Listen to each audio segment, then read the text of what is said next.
1 minute.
Ms. Smith, are we good?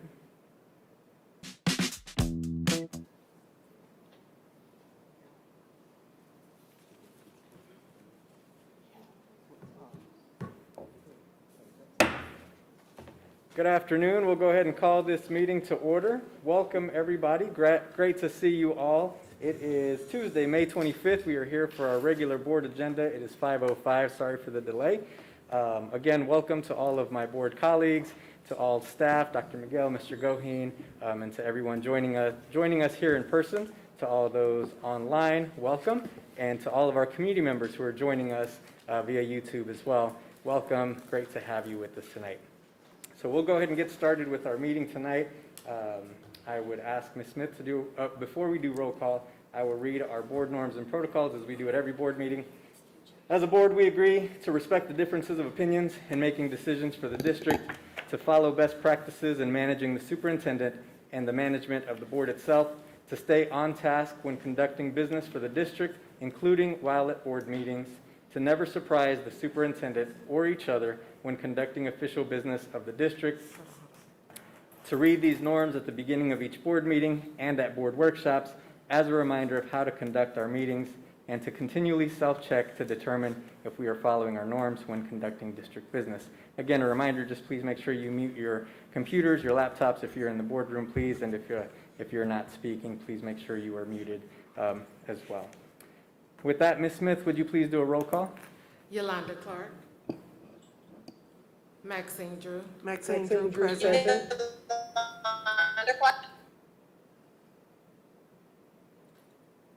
Janie Humphries. Janie Humphries, present. Randy Lopez.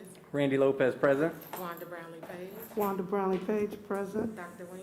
Dr. Wynn, present. Dr. Yeager. Dr. Yeager, present. And Great, thank Yolanda, you. was that Yolanda Clark? Yeah, I think Yolanda, you're on, right? She's on Zoom, it appears. Okay, she may be I having. am. Hardest part is getting off mute. Sorry. Okay, thank Thank you. you. All right, would entertain a motion to approve tonight's agenda? So moved. Second. Thank you. Ms. Smith? Yolanda Clark. Yolanda Clark, yes. Maxine Drew. Maxine Drew, yes. Janie Humphries. Janie Humphries, yes. Randy Lopez. Randy Lopez, yes? Wanda Brownlee Page. Wanda Brownlee Page, yes. Dr. Wynn. Dr. Wynn, yes. And Dr. Yeager.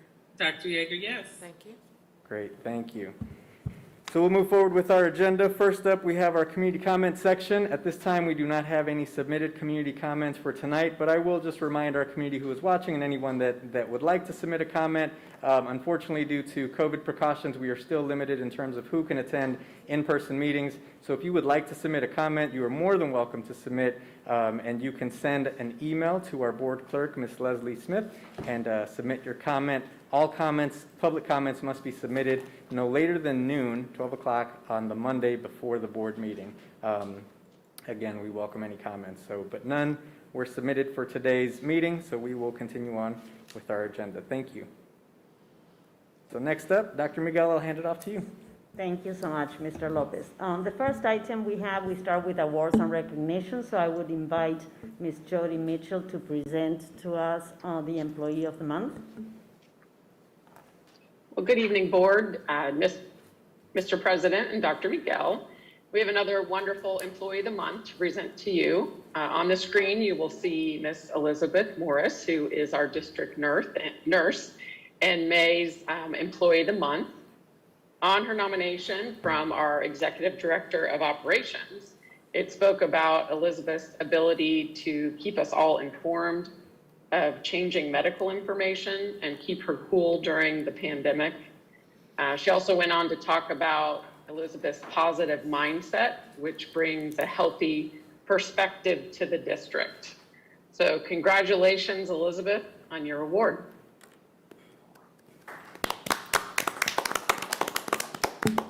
Thank you so much, Ms. Mitchell. And it makes me think, congratulations, Elizabeth. It makes me think, we hired Elizabeth, I think, a week before the pandemic hit.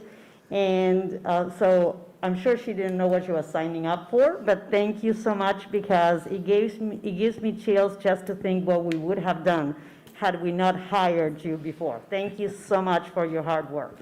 Very appreciated. And the next is Student of the Month. So Mr. Linkus, if you would share with us who our Students of the Month are this time.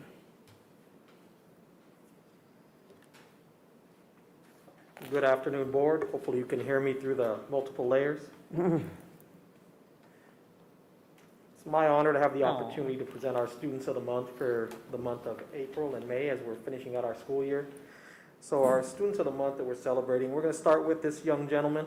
He's got a great picture up in front that we can all look at. This is Timothy Hamong from the Earl Watson Jr. Early Childhood Center. And he's made amazing academic progress since the beginning of the year. Initially, when the Zoom class started in virtual or remote learning, he didn't say a word and the mic was turned off. Now the mic is turned on, he's engaged, he participates daily, and his teachers are saying they are able to help him move to the next step. So we definitely want to send a shout out to Timothy Hamong and his family for being our ECE Student of the Month. Very nice.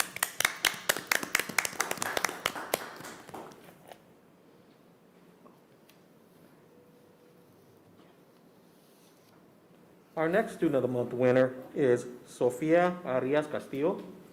She's a 5th grade student at Noble Prentice. And what she's known for is having a remarkable attitude, natural academic gifts, and a kind and strong heart. When she's asked to write a paragraph, she writes an essay.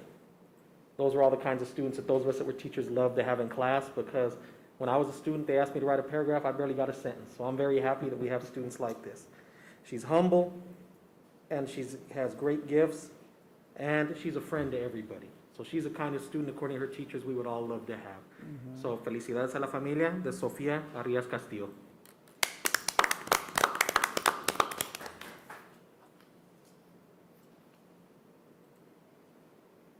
Our next winner is a 6th grader from Gloria Willis Middle School.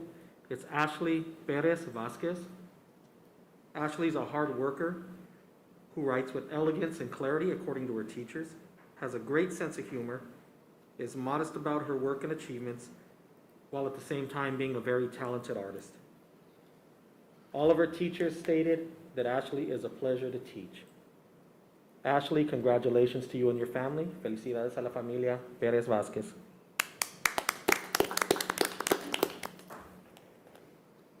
And our last student is from J.C. Harmon High School. We have a 12th grader.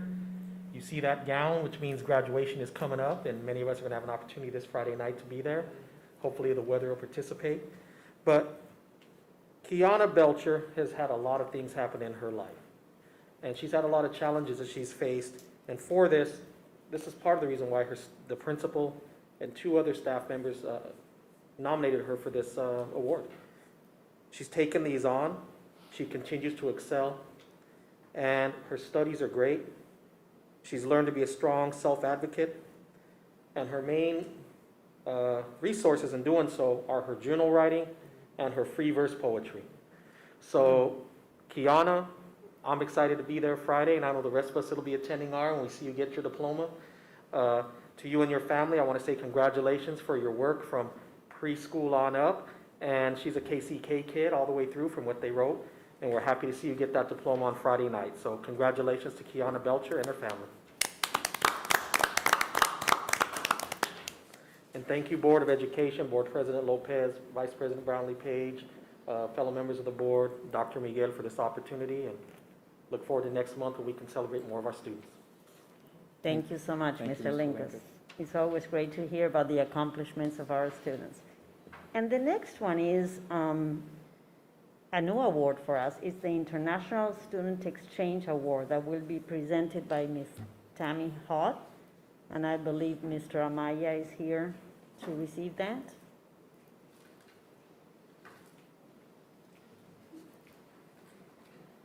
Welcome, Ms. Hott. Thank you. Very nice to see you.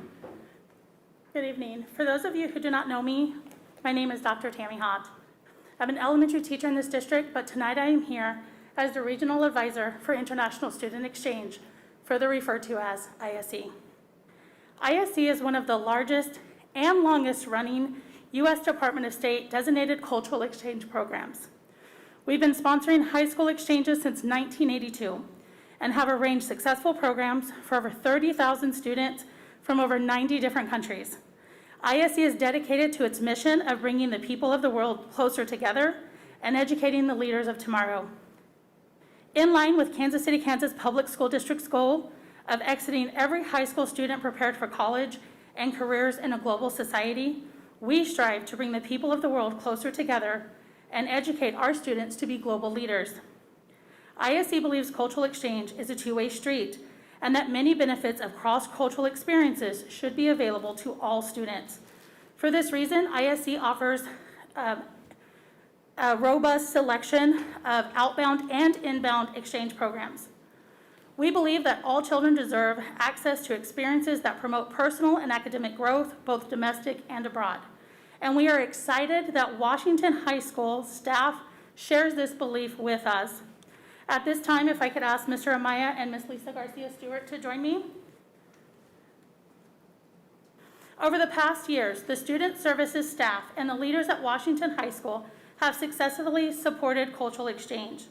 This partnership began in 2017 when Veron Medic from Croatia attended Washington. This is where he learned to play and love baseball, played it for the very first time. Every time he stepped on that field, he was overcome with excitement. Jairai Yu from Thailand became obsessed with bowling while he was here in 2018-2019. He went home to win his regional bowling championship. His Facebook status still says he's living in Kansas City, Kansas because he can't bring his heart to change it. In 2019, Jonas from Germany learned one of life's greatest lessons while here in the U.S. and has learned to stand up for the most important things in life. In January 2019, Jen from Korea attended Washington and made decisions here that will positively impact the rest of his life. In January 2019 through December 2019, B from Brazil joined us. B was the only student who showed up on a Saturday morning to ride the bus with just her, the teacher, and the bus driver. She went on to single-handedly win the top spot at a local math competition for Washington High School. Tomas arrived in 2019 to the 2020 school year, and that kid had a smile on his face every day, even when he had to go home early in the midst of the pandemic. Caillou from Brazil attended Washington at that same time. His goal is to come back to the U.S. and stay as long as possible. From all of these students, the thing that I want you to understand is that every single one of them says that their lives are better because they attended school here in our community, here at Washington High School. They have learned valuable lessons, not just academic or athletic, but lifelong lessons. They each learned how to be a leader in their own right. Several of them received inductions into the National Honor Society, made Superintendent's honor roll, and 2 of them received full ride scholarships to attend American universities. In addition to these students, Bernice from Thailand, Maria from Brazil, Sophia from Italy, Mel from Brazil, Isabella from Albania, and Sabina from Slovakia were all scheduled to attend Washington High School and were deferred due to their own country's COVID-19 restrictions, but hope to attend at a later date. Not only has the staff of Washington High School and KCKPS Student Services supported international student exchange, but you guys have done it successfully. It is with great pleasure that I get to present Mrs. Lisa Garcia-Stewart and Mr. Amaya with a plaque honoring Washington High School partnership with ISE and Culture Exchange. I also want to recognize Libby Graham. There's a lot of paperwork that goes into this, and she has diligently worked through all of it, even through the pandemic.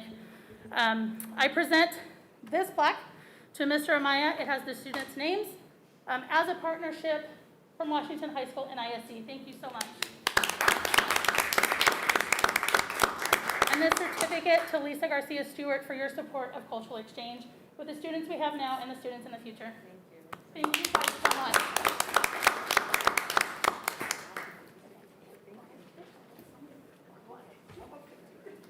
Thank you so much, Dr. Hott. Congratulations, Ms. Stewart and Mr. Amaya. It makes me very proud to see that we welcome different cultures and different students to enrich our own schools. Thank you so much for your hard work. Thank you. Thank you, Dr. Miguel. Again, thank you, Dr. Hott, and thank you to all of our students and to Ms. Morris for being recognized tonight for all the great work that all of our students and staff do. So we'll move on with our agenda. Next up, we have our communications and Dr. Miguel. Yes. The first item is the recommendation that the Kansas City, Kansas Board of Education accept as an information. Oh, I thought you were going to move. Oh, no. Sorry. Oh, I'm We'll do so our sorry. communications. Oh, Yep. yes. Oh, I am like jumping into the agenda. That's all right. Sorry. Too excited about what's coming. But I'm also excited about my communications because we have such great news. I don't know how I was keeping it. So as you all know, graduations are in full swing here at Kansas City, Kansas Public Schools.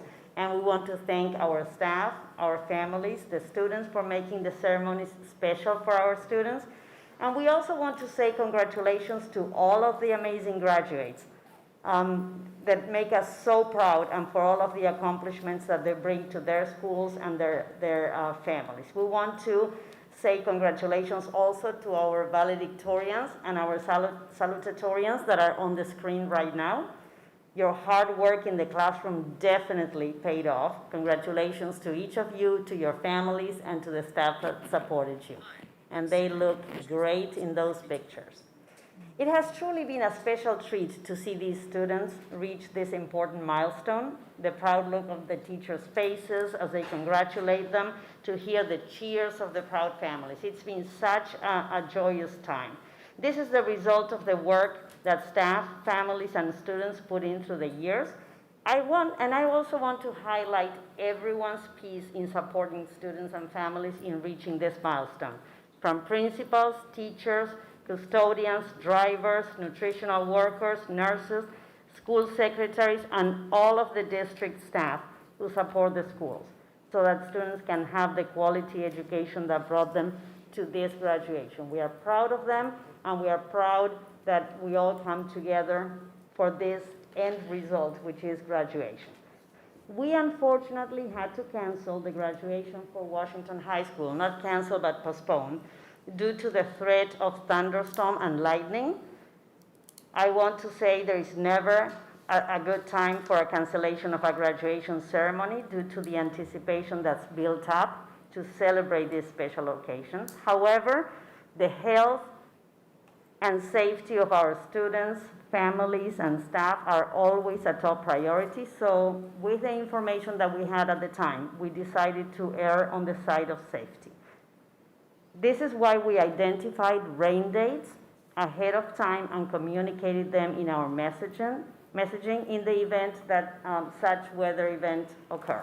Those of us who live in the Midwest, we know and understand there is unpredictable weather patterns that we experience year-round. So once again, we made the decision to cancel based on the severity of the forecast at the time, and it wasn't an easy decision to make. But we look forward to a joyful celebration with Washington High School graduates on June 3rd. And as we continue with graduations this year, we want to share that we're already planning for next school year and being proactive in trying to secure a venue that will message the importance of this milestone in the lives of our students and families. And if we can find a good location indoors that will prevent the uncertainty of the weather, we hope to do that too. So right now, we are exploring different dates and venues, and we'll bring them to the board for information and discussion at the appropriate time so that we can consider our options. Our next one, I invite you to look at the pictures. Our next information that we're sharing is the COVID poster contest. Big congratulations to third grader Duab Tao from John F. Kennedy Elementary and senior T. Tao from Washington High School for winning the grand prizes in the Unified Government Public Health Department #HealthConquerCovid school poster contest. The two beat out students from all over Wyandotte County. Duab walked away with $500 for her and her art teacher, and T walked away with $1,000 for herself and her art teacher. And yes, they are sisters. In addition, we had 3 students from elementary, middle, and high school also win anything from $75 to $250. So great opportunity and a great way to show off the artistic talents of our students. Thank you, Rashid. We have some news about track and field. We have students competing in Wichita, so we want to say good luck to our student athletes taking part in the state track meets in Wichita. We know that you will represent Kansas City, Kansas Public Schools well. And last day of school is approaching. And before we get ready to close out the 2020-2021 school year, we want to say thank you so much to everyone who made this year possible and who made this year amazing. We made it.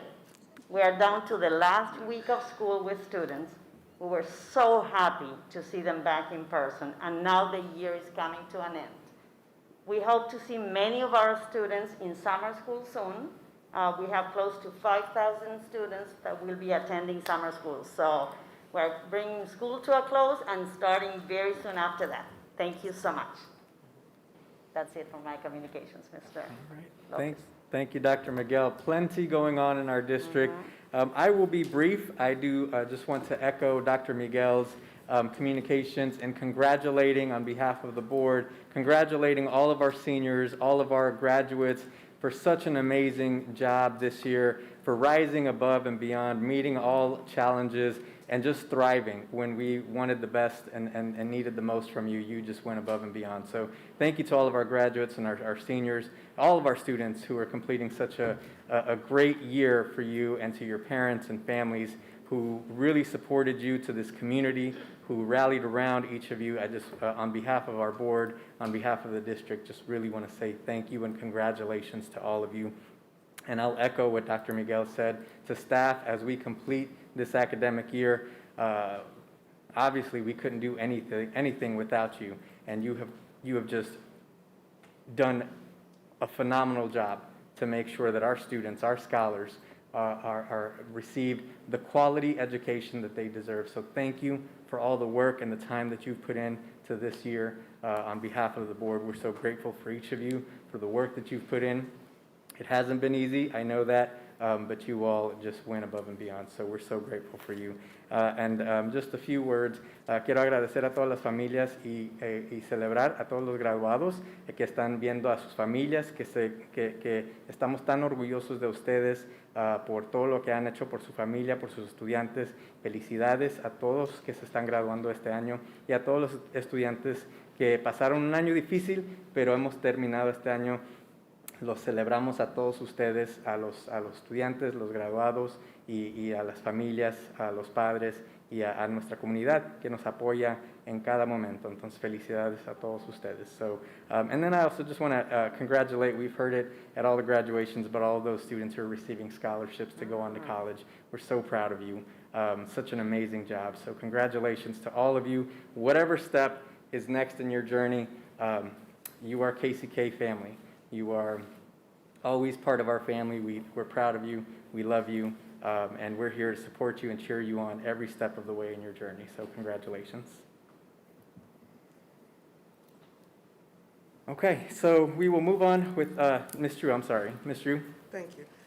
Mr. President. Just like to say that since I am since a board member representing our district, I did attend the Lunch and Learn with KASB on May 19th, and one of the things that we did discuss in that meeting was updates on the following topics: about maintaining the mask mandate within our schools, meeting in person with 4 more people present, the requirements that are part of that, when we are in executive session, we must have an attorney present. And then when we go through an election between November to December, when we go into executive session, the new members cannot be present. They will be present effective in January. And then KASB is having a June 7th through the 10th Safety Institute online, so if any board members would be interested in attending, that would be good.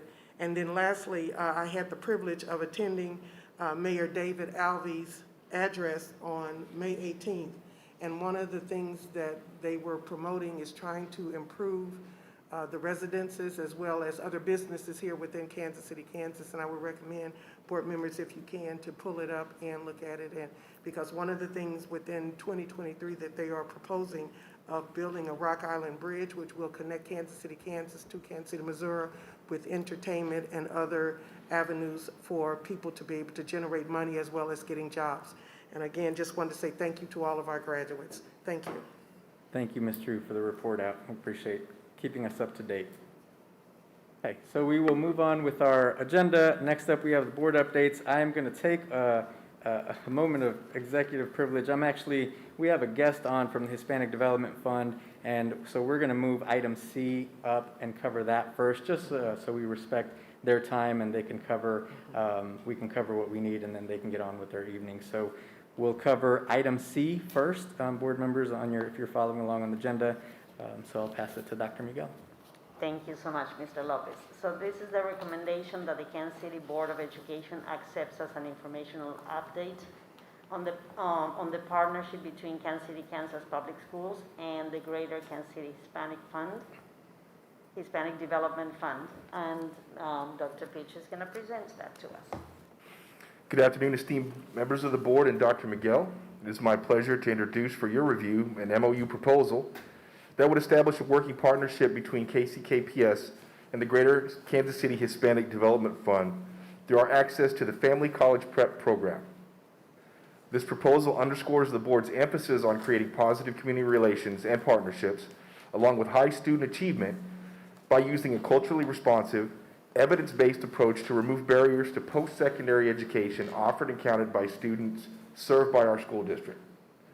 Through this locally rooted program, our 11th and 12th grade students will gain access to increased support for applying for college scholarships to maximize financial aid and receive one-on-one advising beyond what is already provided to our students through our outstanding Diploma Plus programming. Additionally, the Family College Prep program provides further amenities that include AC test preparation, family college preparation workshops, and campus tours with language services provided. As we prepare for the upcoming school year, it is no secret that Wyandotte High School will be very busy with its projected enrollment of nearly 1,900 students. This is a critical factor in determining that this campus would be the ideal starting point for the proposed partnership with the Greater KC Hispanic Development Fund. I believe that you have access to a copy of the MOU proposal for your review and have assembled Wyandotte High School Principal Mary Stewart and John Kearney of the Greater KC Hispanic Development Fund organization to be present tonight in case any additional information is needed. At this time, we would be glad to answer any questions if it pleases the board. Thank you, Dr. Pitch. Thank you, Ms. Stewart, Mr. Carney, for joining us tonight. Any questions from the board? Well, is it possible, and I'm sorry, if I could get a list of the schools? I know they have certain colleges that they're working with. Is it possible to get a list of those schools? I can provide that, Okay. yes. Thank you.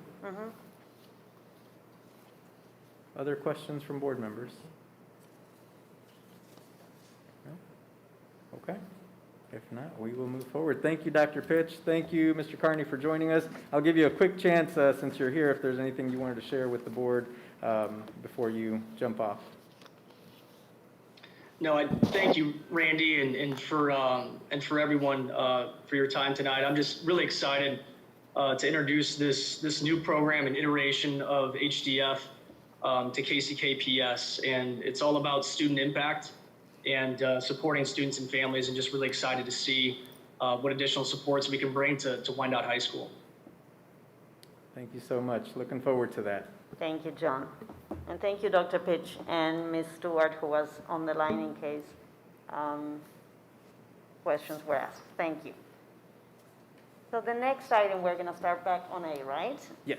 Is a recommendation that the Kansas City, Kansas Board of Education accept as an informational item the contract for the Conscious Discipline Private Institute as submitted by Dr. Megan Cook, who is here to share the information with us. Good evening, Board. Dr. Miguel. I'm going to share a PowerPoint.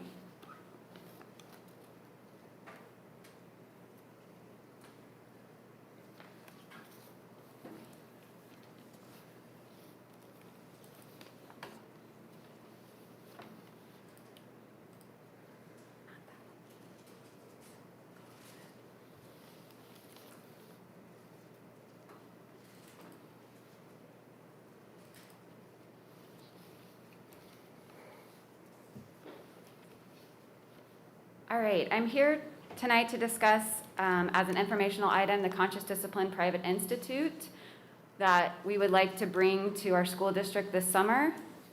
I'm going to start by just talking a little bit about conscious discipline history with our early childhood department.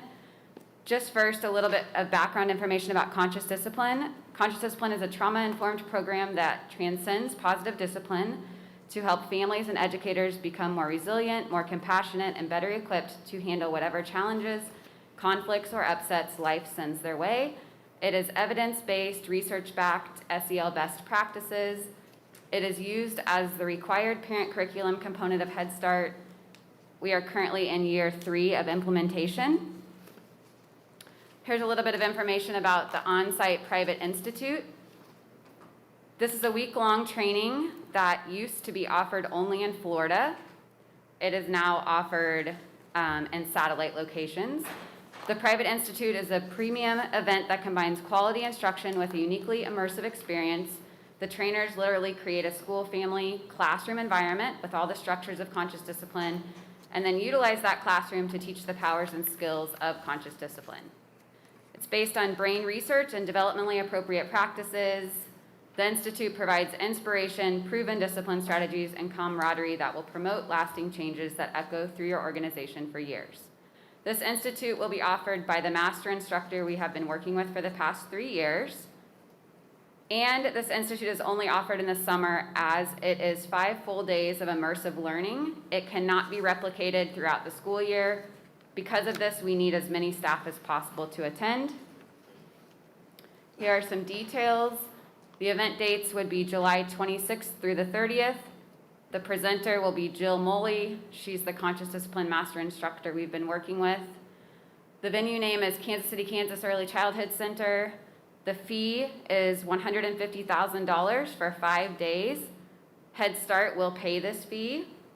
This will be an in-person event with any mitigation efforts needed due to COVID. Can also be held on Zoom. If needed, we can be flexible.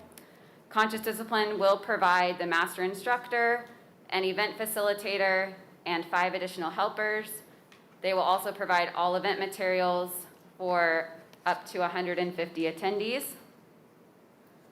Here are some details about staff.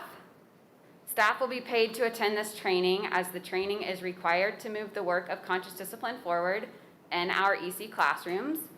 Implementation will be measured through each school's school improvement plan. The number of discipline referrals can also be tracked to show the effects of the implementation of conscious discipline. Each staff member will receive approximately $725 for all days of training. That is 7 hours per day times 5 days at $20.72 per hour. This will be approximately $108,750 if we have 150 staff choose to attend. This will be paid from the Head Start and State Pre-K current budgets. The EC department has 141 staff that work directly in a classroom setting. These staff would get first priority to the training. If there isn't enough interest within the EC department to fill all 150 slots, participation can be opened up to elementary sites who have an interest in conscious discipline. Elementary sites would have to reimburse their own staff for attending. Currently, though, we have 97 early childhood staff members interested in attending this training. And then I have a little bit more to add that's not on the slide. Just wanted to add some next steps for all of you. So after the private CD1 Institute, we will continue to work with the conscious discipline consultants, the same ones that we've been working with for the past 3 years, to provide coaching and further training. We're still working on a schedule for that as we work on our professional development schedule for next year. And then here are a few outcomes as a result of this private institute. Higher teacher fidelity to implementation of conscious discipline is associated with higher classroom quality. That can be measured in our class assessment that we give, which is an assessment of the environment. Higher implementation fidelity leads to higher executive skill development in children. Conscious discipline has shown that students are able to identify and self-regulate their emotions, which increases teacher time and academic achievement. And then we can also use DRDP, which is Desired Results Developmental Profile, our comprehensive assessment at the early childhood level, to show that students can score higher in approaches to learning and self-regulation due to this training. So I will open it up for any questions. Thank you, Dr. Cook, for the information. Board questions for Dr. Cook? Okay. Hearing none. I have one, and I'm sorry I didn't get it to you early. So That's if you okay. don't answer now, but how are you getting the parents involved in this? Are they aware of the type of training that the teachers are getting? And could they give them tips on maybe they could use it at home? Once, if you wanted to broaden it, take it further, so that way there is a practice at home and it's a practice at school, that if we could educate our parents about that Right. as a tool that they could use. So conscious discipline has a parent curriculum component that we use actually right now. We've been using it for the past 3 years. And so it's a curriculum that's developed to help parents kind of go through these same structures that the teachers are learning, but in the home environment. Previous to COVID, we actually had a monthly parent meeting called EPIC, which was engaging parents and connecting. We're planning on starting that again in the fall. But that was a group that got together and we taught them songs that they could sing with their kids. We gave them little activity cards they could use at home. Parents got to talk to one another about things that were going on. So it was a really great group that was based on conscious discipline.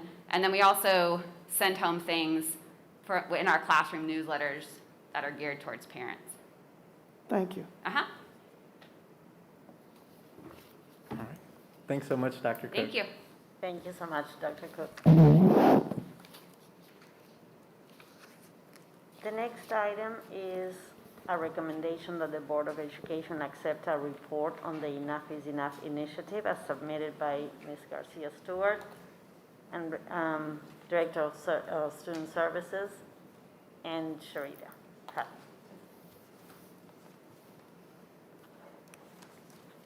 Good evening. Good evening, President Lopez, Good evening. Vice Chair Bramley Page, Ms. Bramley Page, the board, and Dr. Miguel. We'll pull up our presentation here. We're here this evening as a follow-up from our last presentation to update you on Enough is Enough and information we have gathered from our students.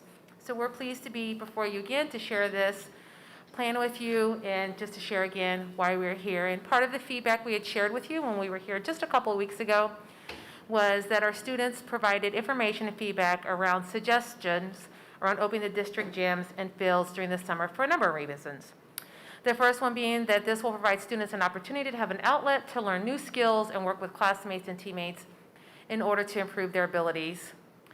Research does show that students who participate in a team sports do better in school and are less likely to get in trouble or use alcohol, drugs, and/or alcohol. And again, this stems from the number of deaths of their peers that we shared with you in our previous informational item. Also, students are proven to help with emotional and mental struggles, as mental struggles that students may be facing. And opening gyms will allow for community members to show their commitment to students and the district through investing time to help with bettering students. So we wanted to share that data with you, the responses they received from students that would be interested. At the middle school level, and we identified the schools here, there were 150 middle school students that expressed interest. At the high school level, from the responses we have from the school, we had 611 students that expressed interest. Again, based on feedback that we have in response to how we can improve, strengthen, and what we can do to provide students support, both not just in the physical aspect, but the mental and social emotional well-being. Lisa. So with all that said, we are here kind of with a look at a possible plan for 2021 and beyond. In the past, Kansas City, Kansas Public Schools has offered a form of conditioning and weight training for mainly high school students, some middle school students, but at a very limited capacity. This proposal will eventually, or essentially, ask to extend that program to allow even more students to be able to take part in conditioning, weightlifting, fundamentals, and sports camps. We would also like to look at ways of offering a stipend to those coaches that would choose to come in and help our students, with this form of conditioning for at least 8 hours a week on a Monday through Thursday basis, and also offer outside organizations an opportunity to once again use our facilities, our basketball courts, our football fields, our tracks after 2 p.m. Monday through Thursday, and then on the weekends if the training is done outside. And of course, we know COVID is not going away, at least not yet. So Elizabeth, our Employee of the Month, is here to kind of help us with that part of it all. Good evening. So moving into the summer, as Sharita mentioned, COVID has not completely gone away. The community is at the lowest rate that it has been since the start of the pandemic, and so that, of course, is wonderful news. But we still want to continue mitigation processes to make sure that we can maintain that. And so at this time, we will continue with all of our current protocols. Masks will be required as participants are arriving or departing the buildings. Coaches, trainers, and individuals who are not participating will still be required to wear a mask at all times, regardless of their vaccination status. Youth participants may remove their masks to engage in sports competition or practice, but they must wear a mask which covers their nose or their mouth at all times when they're on the sideline, in meetings, or any time that they're not on the field or the court. And then again, coaches and trainers and anyone not participating would be required to wear a mask. Each group will still be required to maintain a daily log of all the participants, coaches, and non-participant individuals that are in attendance. If anyone does exhibit symptoms of COVID-19, then they would not be permitted to enter the premises or participate in that activity for a minimum of 10 days after their symptoms begin, or until they have obtained both a negative test and be free of symptoms of all symptoms for 48 hours. And that remains the Wyandotte County recommendation for schools. And then if any participant has been in close contact with someone who's been diagnosed or tested positive, then they would of course have to maintain that minimum of 14 days quarantine. And then if any participant or coach tests positive, then the activity will be automatically postponed for 14 days to allow for all individuals to quarantine. And then we will designate district representatives that the coaches or the coordinators could contact, and then we'll assist with contact tracing. And so then again, just to recap, when not actively engaged for competition, the participants will be required to maintain social distancing. They'll be asked to bring their own water bottles. A frequent use of hand sanitizer and hand washing will be performed at arrival, during breaks, and departure. Participants will arrive at the venue dressed for play. Locker rooms will not be used. Visitors will not be permitted to those practices, and then daily cleaning and disinfection will continue. Thank you. The proposal will essentially look at outside organizations. If they were to use our field, gyms, and tracks once again, they would require a permit. When they do go to fill out that permit, we would want to add some added questions just to kind of vet exactly who's coming into our buildings, who exactly are they serving, is it just our students, outside students. We would also like to know more about if they're going to need to borrow equipment or any other additional request. Outside organizations would then be required to show proof of insurance. Any district employee and students are already covered through our district insurance. Then outside organizations would then be forced or required, not forced, I guess that's not the right word, right? To sign an agreement basically saying that they will follow our mitigation policy, and then they would have to show a check-in sheet if we were to need that, if somebody was to test positive. Cost or the cost of our property use would be based on if this organization is one that then charges some of the students, some of the clubs and things like that. We would like to come back to you in June with a look at what that rental fee would look like if we were to do this. And also, I should have mentioned Tammy's in the back too, if you have questions. President Lopez. Yes, thank you. So we would be following our community use of schools protocols in our library, and that's posted on our website. I didn't hear the last part. Did you say that we use for the libraries? Yeah, we have a community use of schools policy. We would be following that. I think that this would be different. I would have to defer to Dennis regarding the use of our facility and gyms. I don't think it would be the same as our public libraries for the use of a facility. I've never seen the policy on the library. Well, it's posted on our website too. Probably something just to review Yeah. when we come back to the board, just to have more clarity on what that looks like and how that policy fits with this potential recommendation. Okay, thank you. Yeah. Thank We you, have Ms. a Humphries. form and everything, and protocols to follow for organizations that use our facilities. And we would need to make sure that we check with facilities maintenance to make sure that there's not some summer maintenance going on and Of planned course. for the facility that we agreed to let people use. This will apply only for those facilities that are available for use. Right. We just make sure we coordinate everything. Sure, of course. And we did include Lenore, our executive director, in our initial planning meeting. I just wanted to make sure that we were following our policies. Absolutely, thank you. The process to rent one of our facilities will be approved in my office. Right. Thank you, Ms. Humphries. Ms. Page? I have a couple of questions. One, can we get a copy of this? Because we didn't see anything. It just said enough is enough, and we didn't have an attachment. And really didn't, you expressed what you were trying to do. I don't have an issue with that, but could we also get a budget? You know, how much goes for this, how much is needed for that? Sounds good, but you need to know, or we need to know, what are we spending? And have we tried to include some of the community organizations? I've gotten several phone calls from Mr. Robeson, Ms. Clemens, people like that, who want to do some things. I don't know if we're getting with them and how we could utilize them, because we have a lot of community partners. So how do we incorporate them in your plan? And it, like I said, it would be nice to see a budget, because we haven't seen anything.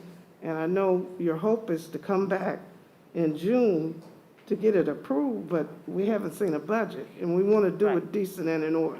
So a few things. So yes, Okay. we will definitely, and I apologize that you guys did not see this PowerPoint before this evening, so we will definitely get this printed off for you.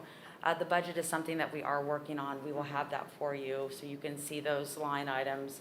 And then to your third point about our community partners, I will thank Tammy because I was thankful enough to be able to sit in the meetings, but for the last 2 weeks, she has got so many of our community partners together over Zoom, and we have had amazing conversations and listening to them talk about what this district used to be when it came to sports and building each other up, and them all committing to the fact that if this happens, they are willing to dedicate their time and volunteer their time for our students. So Mr. Roberson was one of Yeah, he those was one of that was them. on a couple of calls and a number of other organizations. And they are all very excited that we're going back to opening our schools for community use. So one of the reasons we don't have all the information is we're still working on it, but we didn't want to wait until we had everything figured out. We wanted to bring an update of what we have so far, and add the additional information at the next meeting. But as soon as we have the budget and the costs for the properties, I will be sending it to the board. And I guess the last thing, some of the community organizations are questioning funding, that there's money, and they were under the impression that they would be able to use some of that to help with the programming. So I don't know, I'm just asking. Did you all talk about that when you had them on? Funding through Enough is Enough or funding through the school district?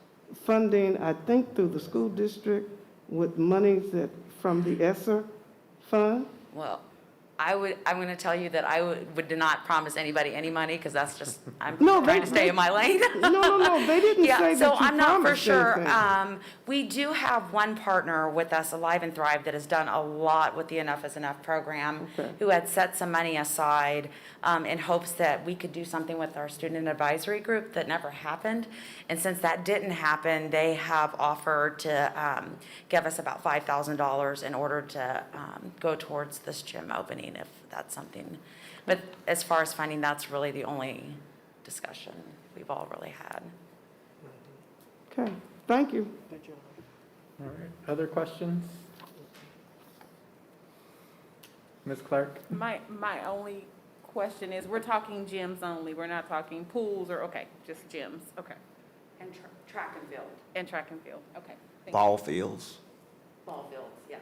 Okay. Yeah. And- But basically no pools. No, not the pools. Okay.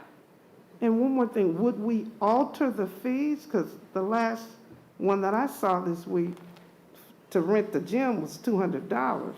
And if you're trying to get organizations in, sometimes, and correct me if I'm wrong, I know I've gone to JFK and it was $25 an hour. And 200, that's a big hit if you're trying to get people involved and you want the community in. So are we going to reassess that? Yes, Ms. Page. Okay. I will be bringing to you all that first meeting in June, the Okay. change fee rate for the use of our facilities, and they are drastically reduced. Ms. Humphries? Sometimes that charge was just for the custodial, not for the actual use of the gym. It was to cover the custodial But the salary, But we're which, revisiting that also, so in June, Yeah. we will bring the So- new. Yeah, but it also kept people away. I understand what you're saying, but it did stop people from coming in. And if we're saying it's supposed to be community, and I'm not saying you guys did that, I'm just saying in the past, it kept people from coming in. And I know we had to have maintenance, I get all that, but we're keeping people out of the schools. So The it sounds new like fee Mr. structure will cover the cost that the district would incur for either the custodial service or if you require security. But the fees are drastically reduced from the ones that I saw before. Yeah. It would be a per hour charge. I guarantee you, if that's coming to us in June from Mr. Covington, he will do his due diligence in covering his basis on his budget. So I'm sure those questions will be answered, and if not, he will look into them for us. So thank you, Mr. Covington. Any other questions from board members? If not, thank you, Ms. Garcia. Thank you for Stewart, letting Ms. us share Hutton, feedback Ms. from our Morris. students. I know they're really excited just to know we're just even allowing the consideration from the board, so thank you. Thank you Thank so you so much. much.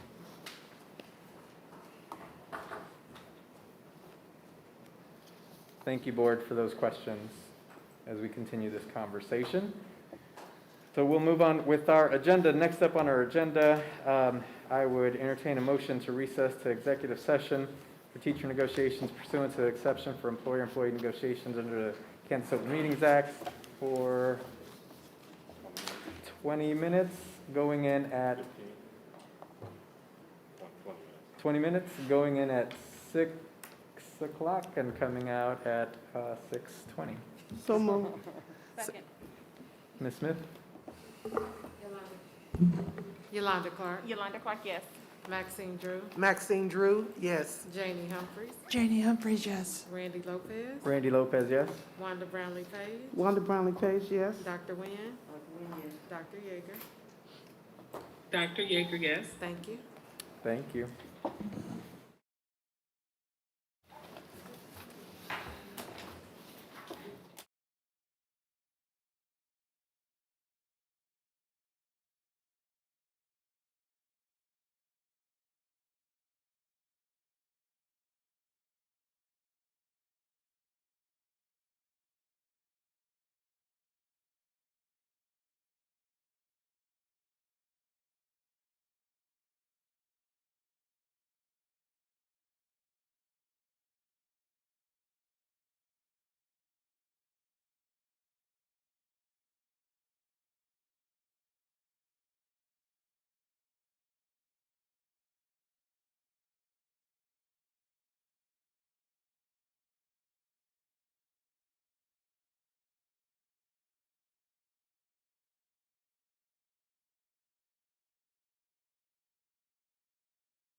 Motion to come back into open session, please. So move. Second.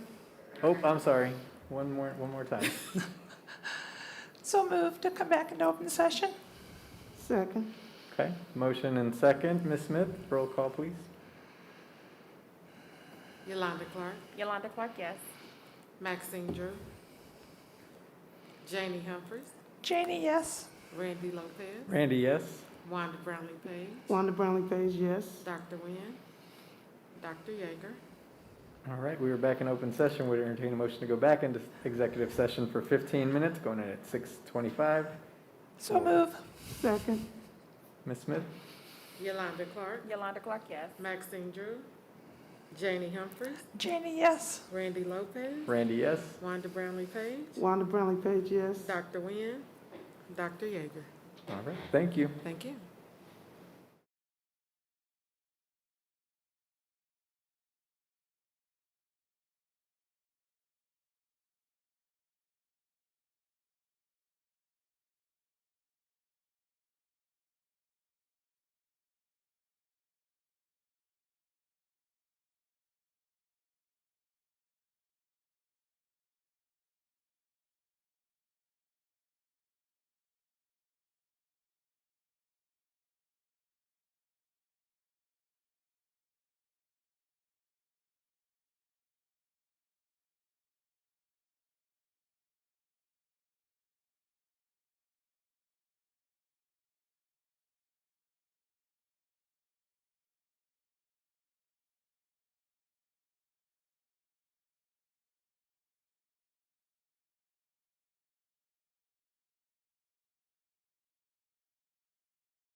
All right, I take a motion to come back into open session, please. So moved. Second.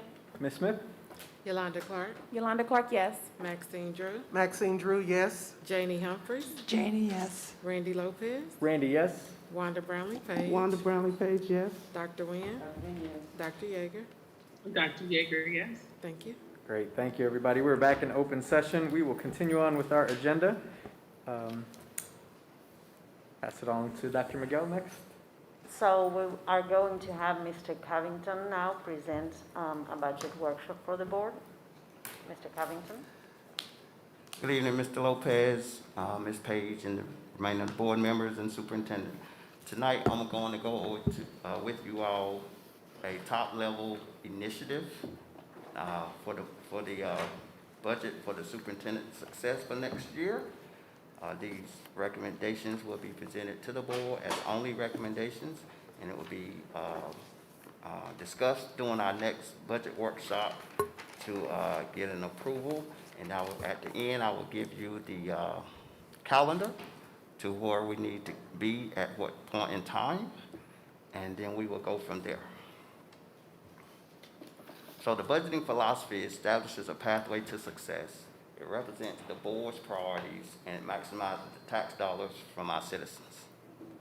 The budget sequence is the board sets the strategic priorities.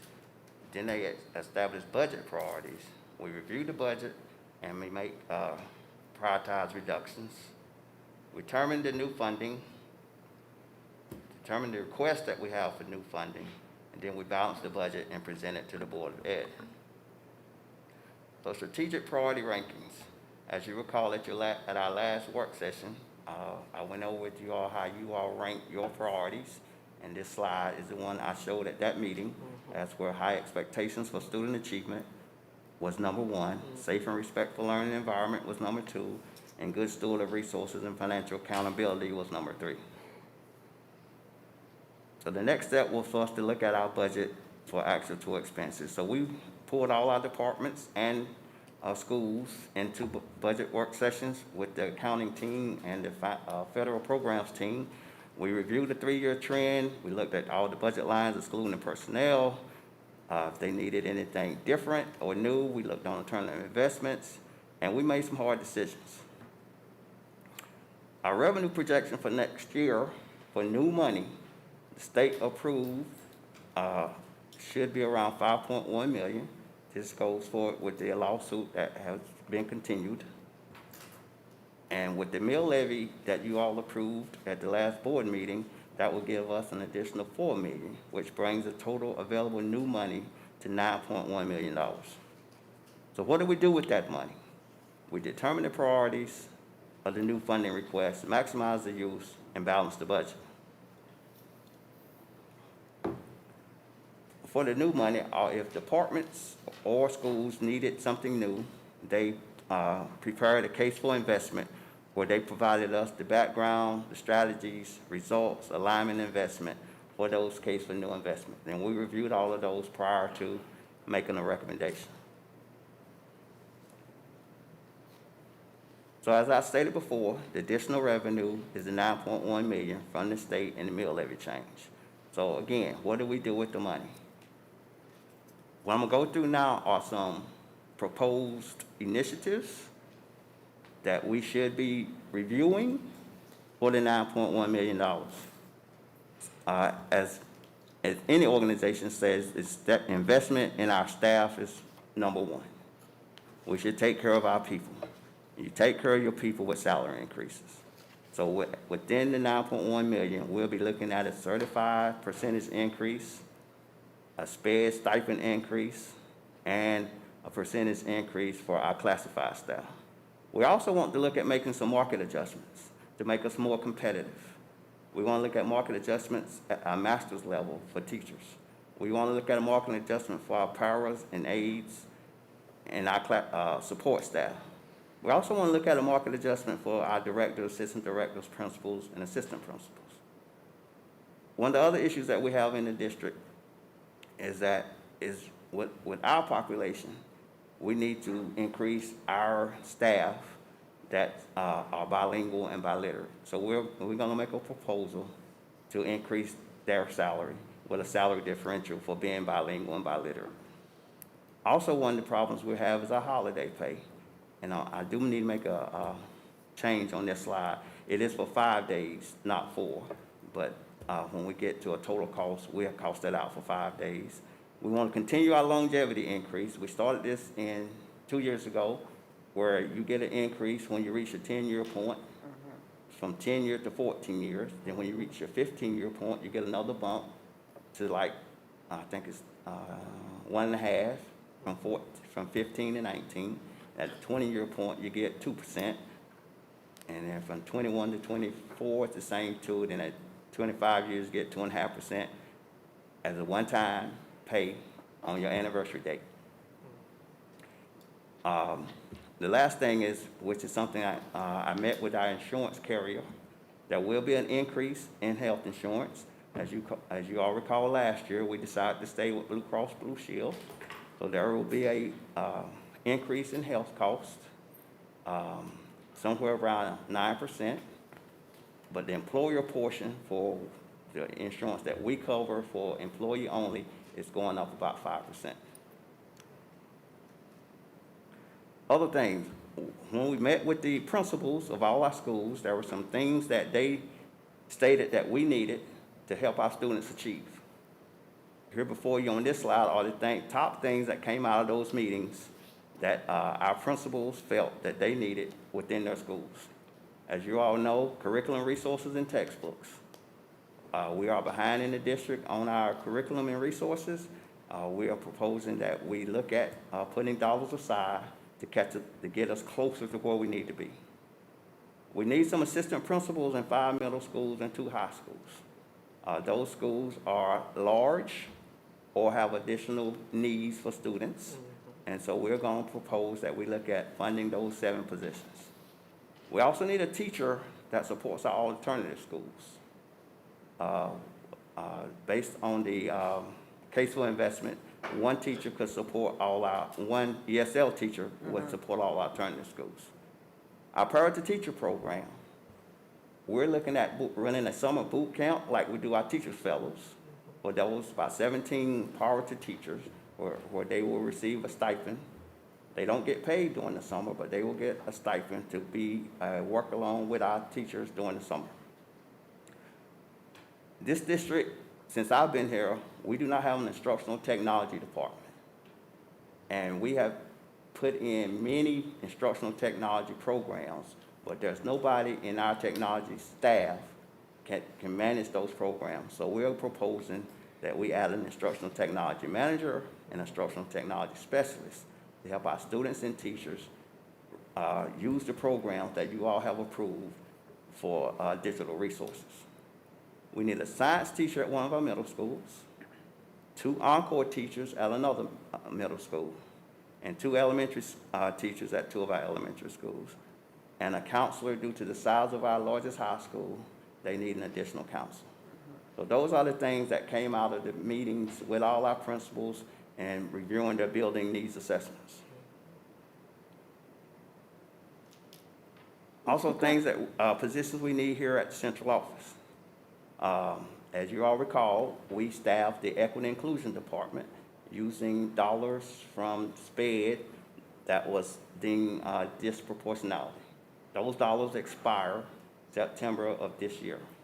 So that gives us 3 months of salaries for those 3 positions.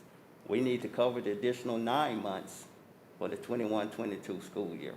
And then you will pick up the remaining 3 months in the 22-23 school year. Custodian supervisor. We have 1 custodian supervisor for over 250 custodians. As you all know, that is very hard for one person to manage. So we're proposing that we add 2 additional supervisors to lighten the load of supervision to manage the custodians. The marketing specialist is a position in our communications department. This position will be used to enhance the public relations that the district has within our community. Within our HR department, we need an HR manager that manages the payroll section of HR's work and an HR assistant. Also in our technology department, we have over 4,000 computers out in the district. And we only have two help desk assistants.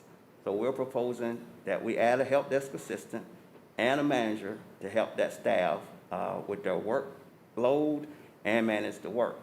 Last year, with our two help desk assistants, we had one that went out for an extended period of time, and then one that went on vacation. So for a period of time, we didn't have any help desk. So we cannot manage the district with that many computers out and only that limited staff. And the last piece is our instructional device manager. We need to add, this position will be working on our Mac and iPads for our students. Sustaining Operations Diploma Plus, as you all know, the state approved that we can use state funding to do the dual enrollment and to pay for the tuition at our tech schools. And so we will have a proposal to cover Diploma Plus. The Diversity, Inclusion, Recruitment, and Support Initiative is to allow HR to institute some recruitment techniques to increase our diversity, and also to provide dollars for that department just for basic support for either travel, supplies, PD, consultants. We set up a department, but no one set up the money to operate the department. We just established the 3 people. And last but not least, we have district insurance premiums that are going up. This will be for your general liability, your property insurance, your auto insurance, but in total, some of those programs, premiums will go up for next year. Those are the programs for the general fund budget that we will be evaluating during our budget work sessions. Our capital budget, as you all know, our mill levy gives us $10.5 million a year. And so on the left-hand side is the 2020-21 budget, and on the right-hand side is the 21-22 budget. Highlighted in blue are the changes to that budget. The leased vehicles went down due to we no longer lease the Suburban. The bus rotation, we get 4 buses, about $100,000 a year, instead of the 420. Our HVAC RTU replacement, we done 3 schools this year, and it cost us about $1 million instead of the $600,000, so we increased that line to cover that. Brick tucking, we reduced that line to help balance the budget. Our gym floors was reduced a small amount, and our TIS hardware with the purchase of a lot of the new devices, we felt we can lower that line, and we also lowered the line for the RRC equipment. We made a lot of purchases last year, but we're going to set aside $50,000 to continue when we may need to replace the RRC equipment. And that's the proposed 21-22 capital budget. The school nutrition budget, it pretty much ran as last year, but what I want to highlight for you is the bottom where you see the ESSER 2 funding. The 2021 school year, the budget was approved, but during the operations with COVID, they lost about $2 million. So if you go down to your beginning year contingency, the line next to the last, they had $3.4 million in their contingency at the start of 2021, but now they're only down to $1.4 million. So in the ESSER budget, there's a line to increase, to transfer funds to the school nutrition budget of $3.6 million to help cover that loss of last year and the loss proposed for this year coming with the COVID not being over, and also with the free meals for all our students.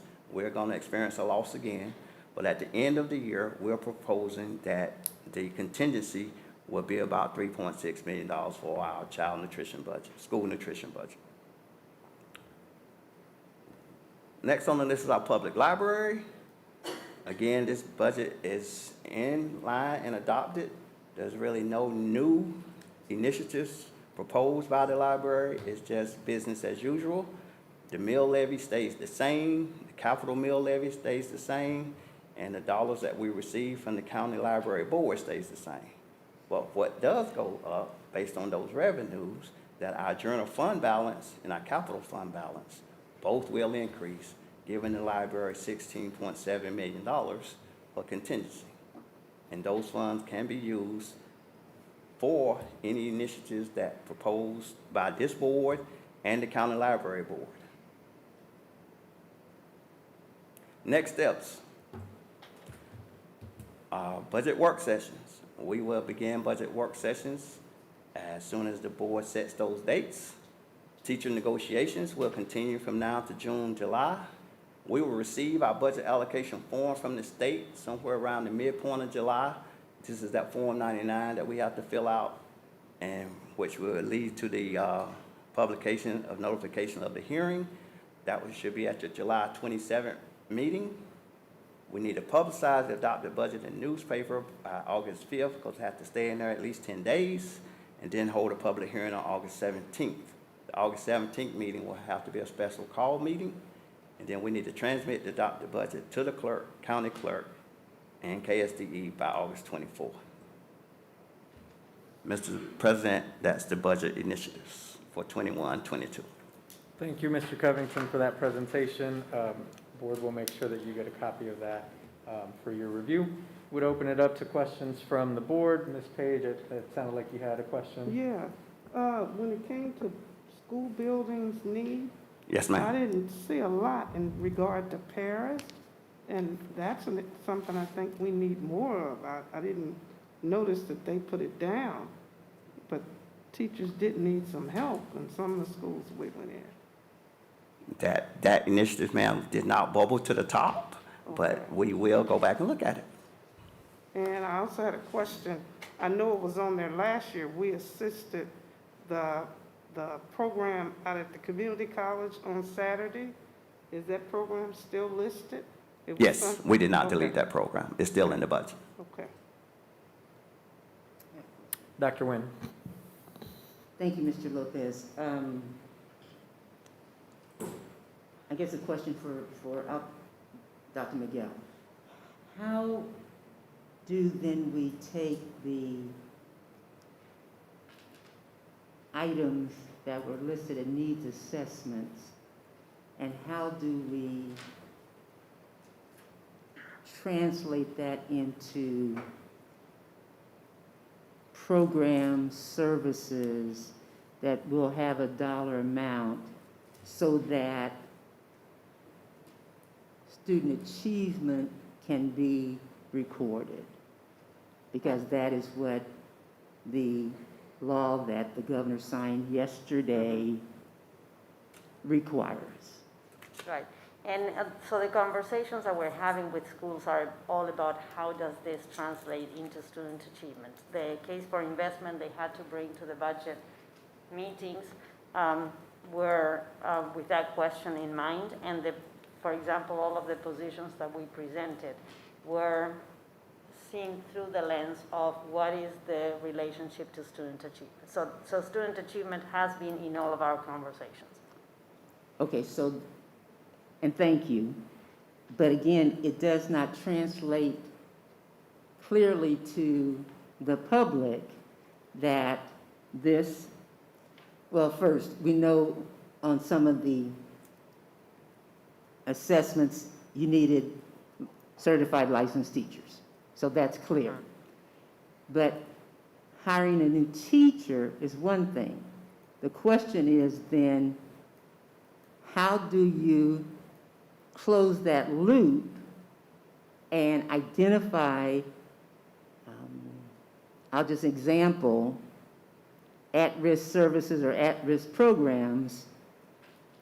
A comment was made that we put it into salaries. Well, that is not sufficient according to the renewed law, so that we don't, and I never encourage merit pay, so you can't track a teacher and a student and an outcome.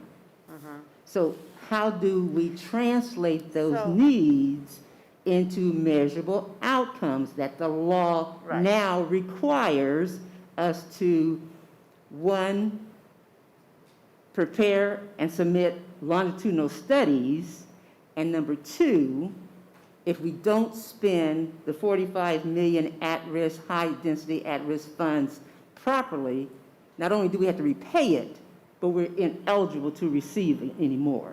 So that's what is not coming through the budget. How do we do that? How do we identify that? How do we put a price tag on that? So are you suggesting we include an explanation for any of those? I'm asking. I'm not suggesting anything. I'm just asking So- from based on the needs assessments, what you put up there. Right. How does it translate into what the state statute requires of us? Right. And So- what it requires us as a board to budget for? So for example, to give you an example of how it is part of all of our conversations, how we tie it to student achievement. We have already established that next year, any programs that principals include in their budget, they have to have a direct tie to how are you going to measure student achievement increase. And we're going to have quarterly check-ins with principals where we are going to measure based on our established assessments through FastBridge what progress students are making. Another example is when we were talking about the need for additional APs. Our conversation was, we know that the principals have to be the instructional leaders of the schools and create expectations and hold teachers accountable and provide the support that they need also. Adding an additional assistant principal will allow the principal to truly be that instructional leader that can be in classrooms to monitor the practices that are established to increase student achievement. Another example might be the request for teachers that's directly related to student achievement. So it has been in our conversation for every single line that Mr. Covington has presented. I never questioned whether you're having the No, I'm conversation. just answering the question. And I appreciate that. And so, thank you. Number one, thank you. And number two, thank you. And number three, I never questioned whether you have the conversation. My question is, how do you document it? Because having a new assistant principal is not a best case practice for use of at-risk dollars. And yeah, we're not using at-risk dollars for that. I am explaining how we are justifying the need for a position or not based on what practices will allow the principal to monitor learning, teaching and learning better. Okay, then I guess the question number 4 and 5 and 6 is, when do we have that discussion of specific at-risk services that are required to spend that $45 million that will cost money? And we are pulling those reports, Dr. Wynn, per your request, so that we can show exactly where those monies are being spent and that we can evaluate, do we need to make any shifts? And please, it's not my request, No, I it's know. state statute Well, request. you presented the question to us. Yeah, So okay. because we didn't have a clear answer, we are pulling the report so that we can share it with the board and with the state at the time. Right, so, thank you, ma'am.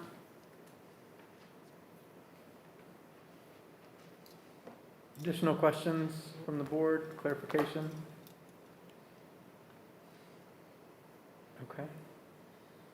If there are additional questions outside of the meeting or afterwards, please send those to Dr. Miguel or Mr. Covington, and we can get more information for you. We have set a date for June 4th for a follow-up budget workshop at 3 o'clock. So we will get that noticed up. Please, board members, make sure that's on your calendar for a follow-up budget workshop.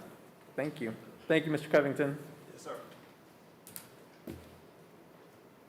Okay. We'll continue on with our agenda. We've come up to the consent agenda. And- Mr. President? Yes, I'd like Dr. to set aside B like banana, K like key, O like October. Okay. We will set aside B, K, and O. Thank you. Okay, and what else? B, K, and O.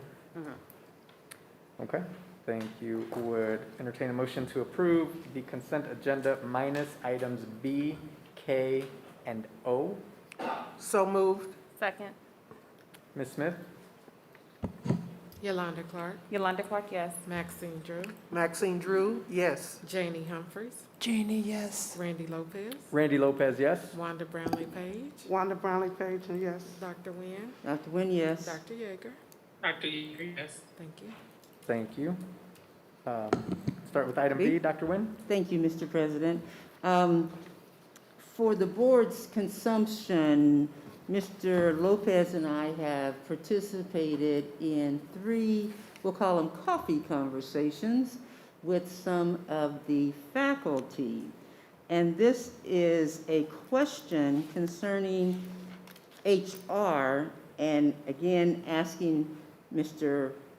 Goheen if there's a question you set aside. It doesn't have anything to do with the report itself. There was a question about substitutes. So the question is for Ms. Tushman, and I can talk to you with you behind me, or? She's doesn't coming matter? up. Okay. So in effort to conserve time, these faculty had essentially 2 questions. One is, are you aware of the way the system is working? And number 2, in anticipation for next year, what are you perhaps discussing? So clarity, for clarity. They brought it to our attention that a substitute, that a teacher can put in for a substitute. Joe Schmo commits himself to that class. Teacher reports to his or her principal, yes, I have a substitute coming. But then at 6 o'clock in the morning, the substitute cancels out on that and logs in, let's say, reserves, says I'll show up to a better site. So one, the teachers are asking, are you aware that the system allows that cancellation at the last minute of the substitute? I am not aware, but I can certainly look into it. But you understand how they explain it to us? Yeah, you're saying that they can last minute, or they might last minute accept another, I think what they're doing is accepting another assignment. Correct. Right. So, yeah, I'm assuming that that probably could happen. So I can look into it, Dr. Nguyen. I don't know specifically what you're talking about, but yes. Well, you identified it correctly. That's the way they delivered it to us. All right. And so then the second half of that question is, this year is over. Now, moving to next year, is there, one, I guess, there can't have been any conversation if you weren't aware of it. So to answer them, and the reason I'm asking it publicly, so that those who are listening know that we delivered the message. Okay. And so that, their concern is that, one, we know there's a problem with substitutes, although there's a whole list of them when you go into the system, but that 2, there is a request for HR to look at that system and perhaps see if, and they suggested maybe that person who continuously cancels at the last minute, maybe has to sit out for a second. Now, the problem, of course, if you're short on subs, you don't have the luxury of timing someone out. But that was the request that one of the conversations, coffee conversation, asked to ask of HR. Yeah. Well, I appreciate the feedback, and we certainly will look at it and see what we can do. Obviously, we want to keep subs in our district, and sometimes I'm assuming that there just may be something that happens that means I can't make that assignment, but. Well, I asked it publicly, and now they know I did. Yeah, So I appreciate that. I appreciate that. Although I do have a question, this does come as a surprise to the other board members. According to our board handbook policy, any questions or concerns should go to the board president and to the superintendent. Also, I'm surprised that this was not sent to the board members. Is there a reason why we didn't get questions beforehand, and why this necessarily had to be pulled off of the agenda? Although it was prefaced, it has nothing to do with HR. Just concerned about our process and procedures of not following our own handbook. I'll happily reply. Mr. Goheen said if you have any question on any of these items, to go ahead and follow past practice and set aside. Thank you very much. But my concern is, again, it's a surprise to other board members. And in our current language, it says we will not surprise other board members. As we see, the HR person was also surprised. And that's my biggest concern. we should not be surprising or bringing issues up that we could not be prepared, our staff, to stand up and not be able to fully confidently speak to. So that was my concern in bringing this up. So I would ask that we will take a note in moving forward to truly not put our staff in a surprise environment to where we pull up someone and they have no idea what we're talking about. Therefore, they cannot provide educationally a response, a plan of action, nor anything. And especially since this was known, I just feel feel like that this was something that was a true surprise to other board members as well as to our staff. Thank you, Dr. Yeager, Dr. Nguyen, and board members. I will request that moving forward that we continue with the practice of, if there are questions, absolutely we can pull something off the consent agenda, but I would request, in order to not surprise and to allow our staff to have an answer when they come up, if we could send those questions, if we know them ahead of time, send them to me and Ms. Page. We can try to get some answers. If we want to still ask them publicly, that can happen, but it would just allow our staff time to come up with answers or thoughts so that they're not caught and trying to answer something at the podium. If we have questions ahead of time, it would be great if we could ask them ahead of time. So I'll request that we could do that. There's not a problem with still pulling off an agenda item on the consent agenda. That's not the issue. It's just allowing the courtesy to staff to be able to be prepared as they answer a question. And Mr. I wanted Lopez, to- I respectfully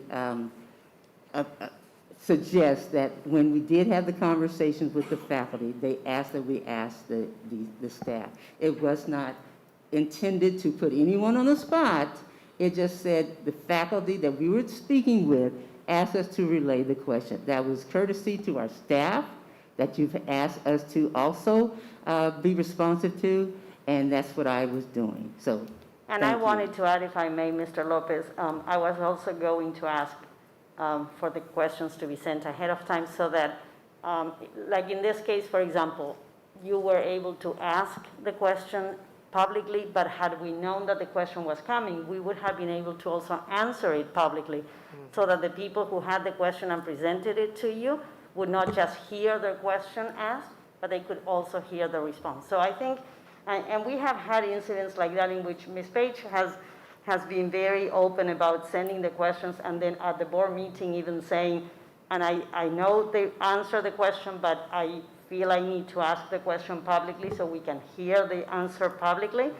So that's what sending the questions ahead of time would add, Dr. Nguyen, that the people who brought the questions to you could have heard the answer today also, had we known. Thank you. And Mr. Lopez, can we also ask that we get the information in a timely manner?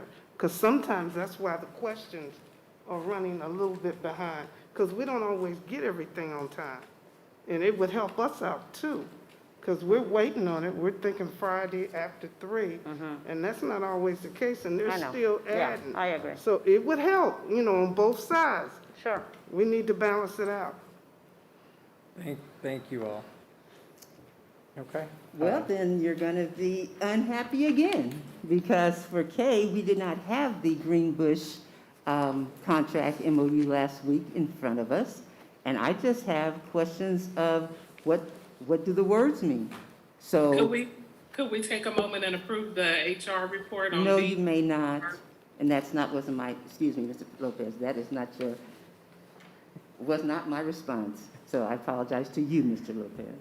Thank you. Was that a motion, Dr. Yeager? Yes, I make a motion that we approve the human resource report and recommendations. I second it. Motion and a second. Further discussion? Ms. Smith? Yolanda Clark, Yolanda Clark, yes. Maxine Drew, Maxine Drew, yes. Janie Humphrey, Janie, yes. Randy Lopez, Randy Lopez, yes. Wanda Brownlee Page, Wanda Brownlee Page, yes. Dr. Nguyen, Dr. Nguyen, yes. Dr. Yeager. Dr. Yeager, yes. Thank you. Thank you. Okay, so back to item K on the consent agenda, the Greenbush Virtual Academy. There were questions on the language of the MOU. And to be clear or fair, the MOU was emailed out to the board members after the board meeting. So you're absolutely right, Dr. Nguyen, we didn't have that at the board meeting, but it was emailed to everyone. So go ahead, please. Thank you very much. I just need to, and I think we all need definitions of the conditions, I guess, of payment. So item 1.4.1, count windows. What's the date of the count windows? Mr. Estrella is here to answer some questions. Yes, so the first, there's, and also Don Grossidier from Greenbush is on the line as well, so if I'm a little bit off on my responses, he can fill in. But, so there's two count windows for all intents and purposes. The first count window is on or before September 20th. And then the second count window is after September 21st, but before October 4th. I'm sorry, before October what? 4th. 4th? Uh-huh. And then why, you said in number 1.4.2, we had 100 free enrollments?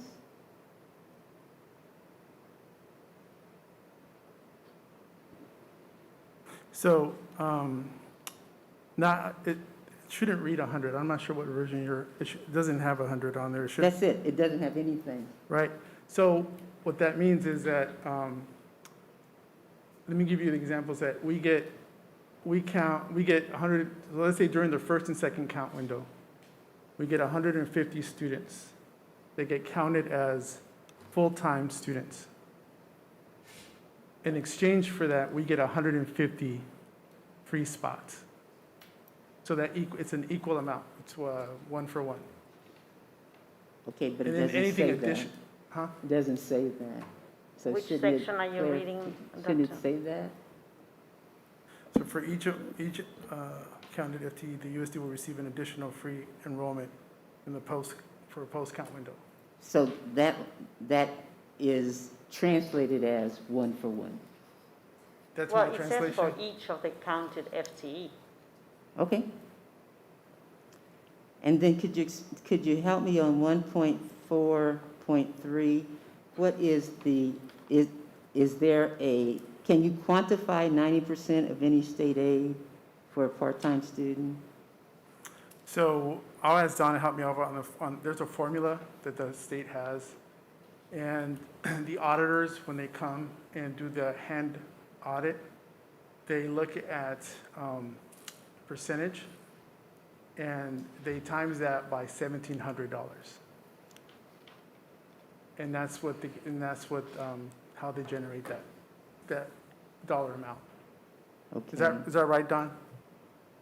Sure, Octavio. Dr. Nguyen, it is, what they do is for each student that counts partial underneath the full-time count, they take their time, their percent of FTE, they add all those up, and then you'll get a number. They multiply that number times 1,700. So essentially for each $1,700, 90% would be quantified as $1,530. Would be what the Greenbush charge would be for a full part-time number. That's about the only way I can quantify it, because otherwise it's done by a student number, and they take, for example, if a student is a 50% FTE, they'll take that 0.5 FTE, multiply that times 1,700, which, would generate $850 for the district and state aid, and then Greenbush would charge you 90% of that 850. Okay. So then help me understand, please, the next 1.4.4 and the 1.4.5 with $275 or 100 for credit recovery. Is that two different payment schedules? Yes, those are the 275.5 credit class would be for an initial credit class.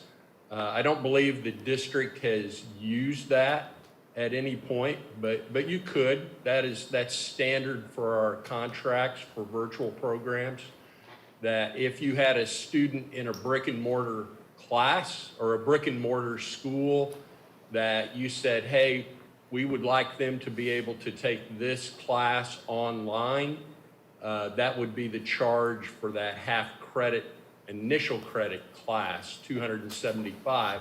If it were a credit recovery course, a course that they have taken before and failed, and you are wanting to recover that credit, then that charge is $100 for credit recovery courses.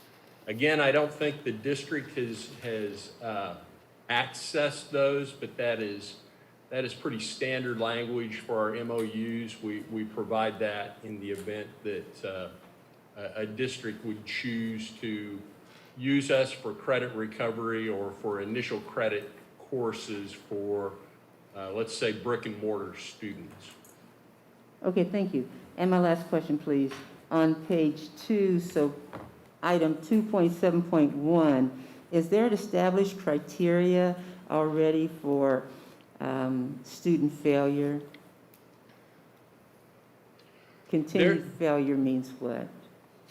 Yes, continued failure means that we have a process, an intervention process that we implement based upon students' failure to log in adequate numbers of times and complete work in the courses. And continued failure is continued failure to do that. So if a student basically is just doing nothing, it's not necessarily course failure, it's more failure to meet their adequate progress over time. So that could be, say, at the end of, say, the first semester, a student has continued not to log in, not to meet any progress in their courses, and the district felt it was important to reassign that student to the brick and mortar, then that student could be dropped from the virtual program and reassigned back to the brick and mortar school. But that is all done with your, with the direction of your student services department. But that is in written format for the student and the parent provided during the orientation? Yes, that is correct. That is all part of our handbook that we give to the students at the beginning of the year. And Dr. Miguel, is that handbook on our webpage? I'm not sure if it is. I don't believe so. It is, okay. The student handbook is provided to the students as part of their enrollment process in the program. But you're talking about a different student handbook than the one we have, right? Talking about the Greenbush. Right, right. Ours, I know, is on the website, but this one is not because we do not have the MOU signed yet. Thank you, Don. Thank you. Okay. Yes. Thank you, Mr. Thank you, Mr. Estrella. Mr. Lopez. Thank you. I'd make a motion to approve the Greenbush. So moved. Second. Thank you. Ms. Smith? Yolanda Clark, Yolanda Clark, yes. Maxine Drew, Maxine Drew, yes. Janie Humphries, Janie, yes. Randy Lopez, Randy Lopez, yes. Wanda Brownlee Page, Wanda Brownlee Page, yes. Dr. Nguyen, Dr. Nguyen, yes. Dr. Yeager. Dr. Yeager, yes. Thank you. Motion passes. Dr. Well, Moore? so this is a surprise for you, I guess, Mr. Gohey. Do we have language for the policy on encumbered funds yet? No, we don't. But we do. Okay. Okay. Entertain a motion to approve the So treasurer's report. Second. So moved. Moved and seconded. Ms. Smith? Yolanda Clark, Yolanda Clark, yes. Maxine Drew, Maxine Drew, yes. Janie Humphries, Janie Humphries, yes. Randy Lopez, Randy Lopez, yes. Wanda Brownlee Page, Wanda Brownlee Page, yes. Dr. Nguyen, Dr. Nguyen, yes. Dr. Yeager. Dr. Yeager, yes. Thank you. Motion passes. Okay, would entertain a motion to recess into executive session to discuss the board clerk's evaluation pursuant to non-elected personnel exception, Tacoma, going in at 7. Can we get a minor break in Yes. between, Randy? That's what I was trying to count in my head, Dr. Yeager, you read my mind. Going in at 7:35. No, is that enough time? We need 7 minutes. We need. Going in at 7:37 and coming out for 15 minutes. And if I may, Mr. Lopez, I will excuse Second. staff, Moved in second, all staff can be excused, except for those that need to be here. Right. And they know who they are. Ms. Smith? Yolanda Clark, Yolanda Clark, yes. Maxine Drew, Maxine Drew, yes. Janie Humphries, Janie Humphries, yes. Randy Lopez, Randy Lopez, yes? Wanda Brownlee Page, Wanda Brownlee Page, yes. Dr. Nguyen, Dr. Nguyen, yes. Dr. Yeager. Dr. Yeager, yes. Thank you.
Motion to come back into open session, please. So moved. Second.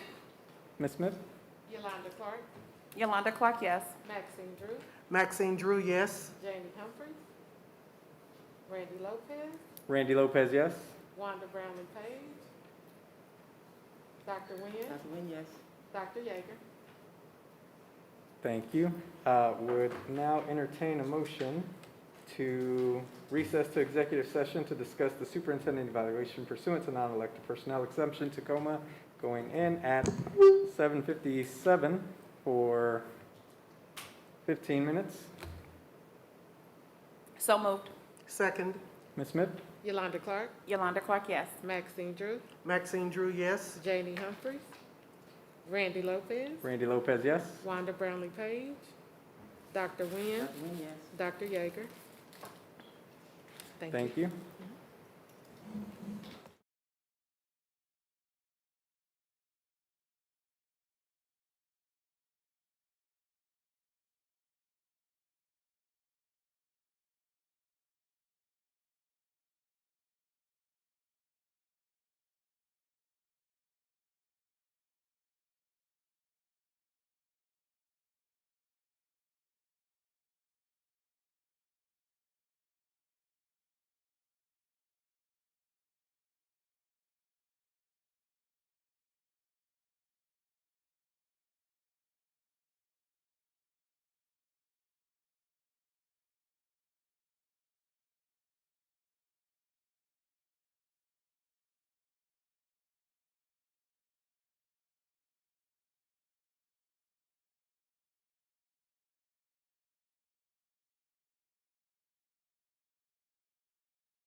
Move to come back into open session. Dr. Nguyen moved. Second. Ms. Smith? Yolanda Clark, Yolanda Clark, yes. Maxine Drew, Janie Humphries, Randy Lopez. Randy Lopez, yes. Wanda Brownlee Page, Wanda Brownlee Page, yes. Dr. Nguyen, Dr. Nguyen, yes. Dr. Yeager. Thank you. Thank you. I'd entertain a motion to go into executive session for attorney-client privilege under COMA, going in at 8:17, coming out for 15 minutes. So moved. Second. Ms. Smith? Yolanda Clark, Yolanda Clark, yes. Maxine Drew, Janie Humphries, Randy Lopez. Randy Lopez, yes. Wanda Brownlee Page, Wanda Brownlee Page, yes. Dr. Nguyen, Dr. Nguyen, yes. Dr. Yeager. Thank you.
Into, oh, I'm sorry. Are we ready?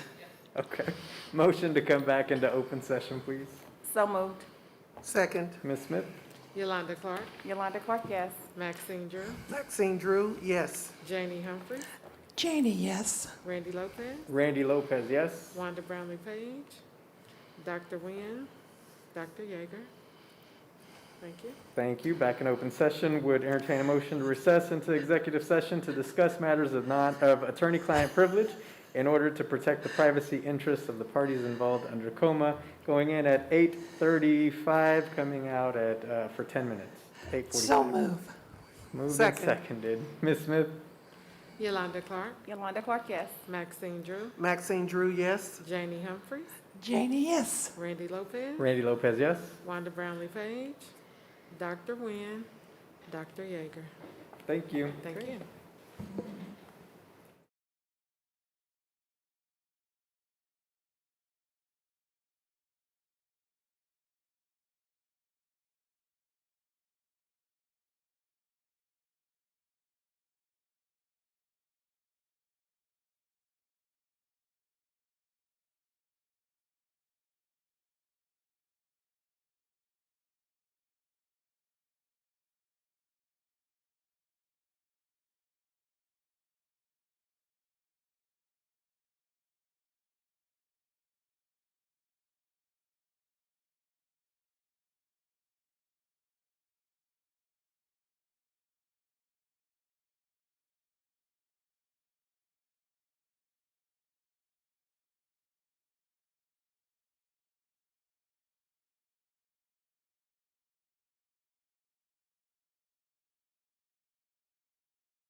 All right, can I get a motion to come back into open session? So moved. Second. Ms. Smith? Yolanda Clark, Yolanda Clark, yes. Maxine Drew, Maxine Drew, yes. Janie Humphries, Randy Lopez, Wanda Brownlee Page, Yes. Dr. Nguyen, Dr. Yeager. Great, thank you. Can I get a motion to go back to do this for another 5 more minutes? So moved. Second. Yolanda Clark, Yolanda Clark, yes. Maxine Drew, Maxine Drew, yes. Janie Humphries, Randy Lopez. Randy Lopez, yes? Wanda Brownlee Page, Wanda Brownlee Page, yes. Dr. Nguyen, Dr. Yeager. Thank you.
Can I get a motion to come back in open session?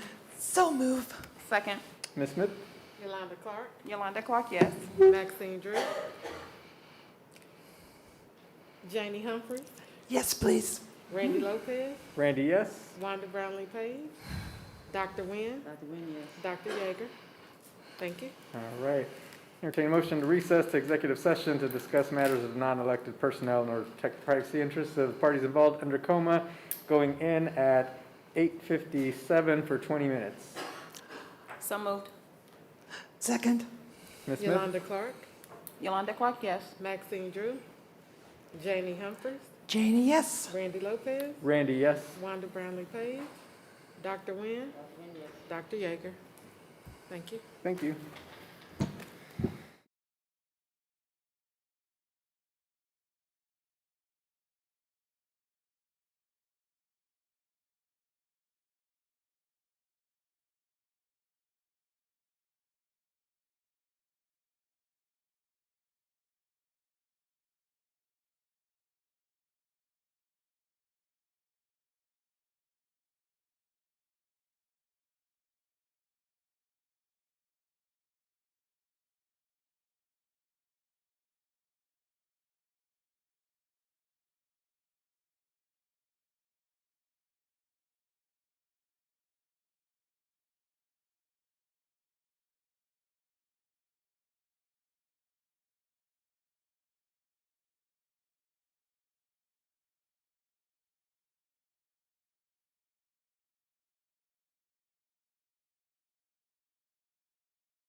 right, motion to come back into open session, please. So moved. Second. Ms. Smith?